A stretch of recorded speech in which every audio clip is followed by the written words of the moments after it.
Hello बच्चों, मैं आपका गणित शिक्षक कमलेंद्र हूँ। आज हम लोग गणित के अध्याय 2 बहुपद के अंतर्गत त्रिघात बहुपद के शून्यक और उसके गुणांकों में संबंध के बारे में जानकारी प्राप्त करेंगे। पिछले वीडियो में हम लोगों ने रैखिक बहुपद और द्विघात बहुपद के शून्यक और उसके गुणांकों में संबंध के बारे में जानकारी प्राप्त की थी।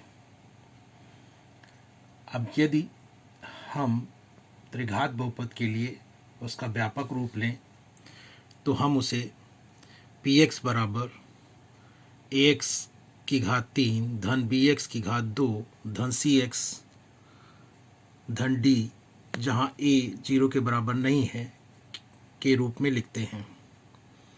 यदि हम इस त्रिघात बहुपद के शून्यकों को अल्फा, बीटा व गामा लेते हैं तो इस स्थिति में x minus alpha, x minus beta और x माइनस गामा त्रिघात बहुपद px के गुणनखंड होते हैं। अतः हम दिए गए त्रिघात बहुपद को k ब्रैकेट में x माइनस अल्फा, फिर ब्रैकेट में x माइनस बीटा, फिर ब्रैकेट में x माइनस गामा के रूप में लिख सकते हैं, जहाँ k एक अचर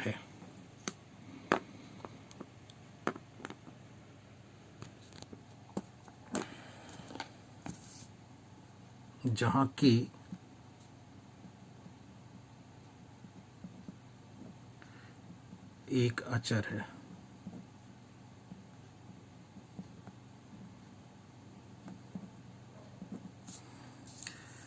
इस रूप में हम इसे लिख सकते हैं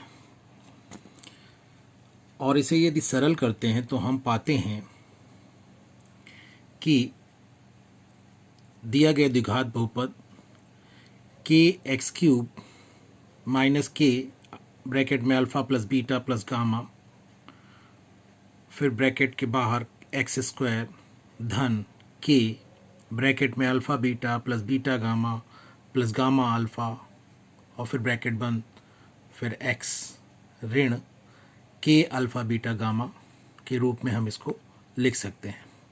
इसके पश्चात हम दोनों पक्षों में, बाएं पक्ष और दाएं पक्ष में एक्स क्यूब, एक्स स्क्वायर और x के गुणांकों तथा अचर पदों की जब तुलना करते हैं तब हम पाते हैं कि एक्स क्यूब का गुणांक दाईं ओर k है और बाईं ओर एक्स क्यूब का गुणांक a है।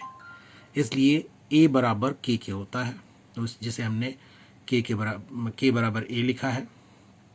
और एक्स स्क्वायर का गुणांक दाईं ओर minus k alpha plus beta plus gamma है और बाईं ओर एक्स स्क्वायर का गुणांक b है। इन दोनों को जब हम बराबर करते हैं तो हम पाते हैं माइनस k ब्रैकेट में alpha plus beta plus gamma बराबर b। इसी प्रकार x का गुणांक दाईं ओर हमें मिलता है k ब्रैकेट में alpha beta plus beta gamma plus gamma alpha और बाईं ओर हमें मिलता है x का गुणांक c। अब ये दोनों बराबर होते हैं, इसलिए हम इनको लिखते हैं। यहाँ पर हमने यहाँ बराबर लिखा है। फिर इसके बाद अचर पद की तुलना करते हैं। दाईं ओर अचर पद हमें दिख रहा है minus k alpha beta gamma और बाईं ओर हमें दिख रहा है d। इन दोनों को जब बराबर करते हैं तो हमें यह प्राप्त होता है।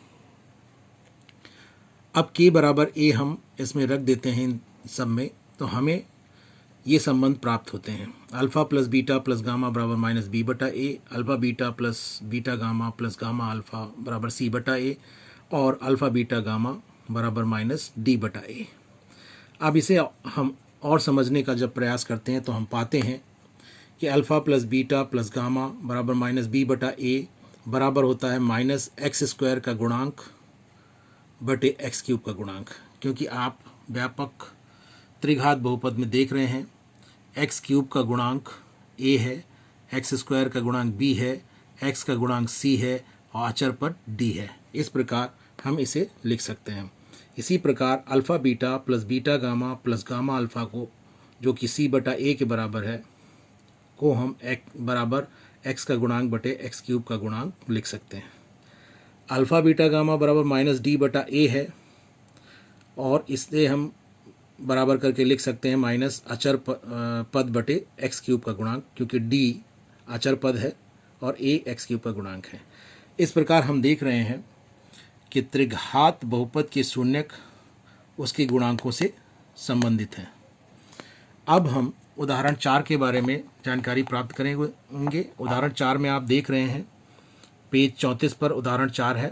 एक द्विघात बहुपद ज्ञात कीजिए जिसके शून्यकों का योग तथा गुणनफल क्रमशः -3 और 2 है। इसके हल में दिया गया है, आप देखें, माना द्विघात बहुपद ax² + bx + c है तथा इसके शून्यक अल्फ़ा और बीटा हैं।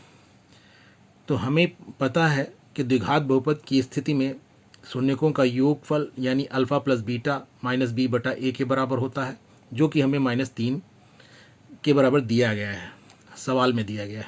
और -b बटा a के बारे में हम पहले से जानते हैं, शून्यकों का योगफल इतने के बराबर होता है।